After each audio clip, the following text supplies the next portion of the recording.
Eiríkur Bergmann Einarsson, gjörðu svo vel. Já, kæru félagar, ég þakka sömuleiðis fyrir þessa skýrslu nefndarinnar.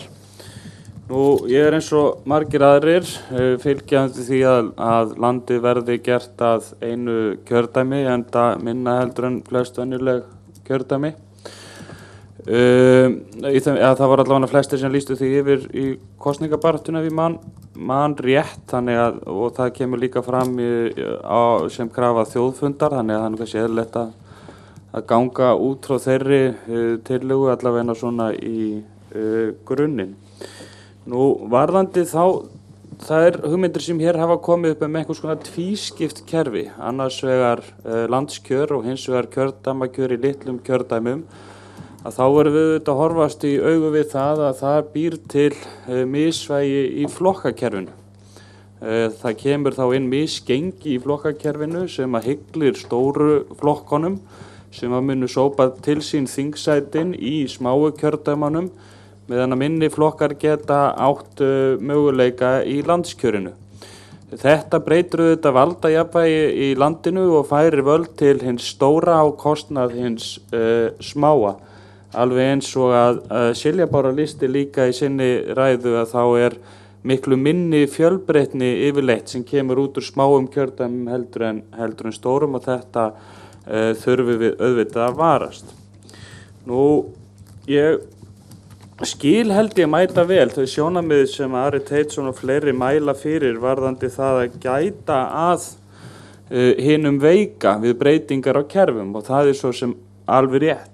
En það má líka alveg spyrja sig hver hinn veiki í þessari stöðu. Ég held í fram að engir standi fjær valdinu á Íslandi heldur en alþýðufólk í úthverfum höfuðborgarsvæðisins.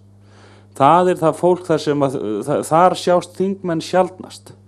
Mér sagt að álíka margir búi í Seljakverfinu og Vestfjörðum, og mér til efsum að þingmenn eigi meira erindi í Seljakverfið heldur en á Vestfjörði yfir höfuð.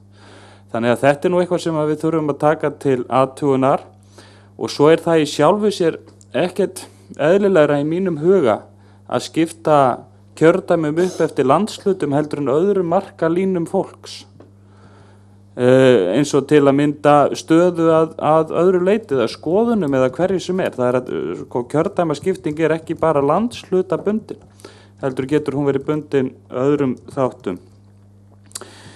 Ég geri mig grein fyrir því að þessi sjónarmið sem hér upp í ráðinu þetta ansi mótsagnakennd, og þess vegna þetta mjög spennandi að sjá útfærslu á þeim hugmyndum sem að Pavel hér lýsti, að það væru til einhvers konar leiðir til þess að sætta þetta tvennt, og þó að mjög skorti nú eiginlega ímyndunarafl til þess að sjá hvernig það vel gert, að þá býð ég mjög spenntur eftir því að sjá þær tillögur, og held að við ættum kannski öll að reyna að hafa opinn hug gagnvart því, og ég skal reyna að gera það fyrir mitt leyti, og óska eftir því að við svona tökum dálítið drjúgan tíma í að skoða þær tillögur þegar þær koma. Takk fyrir.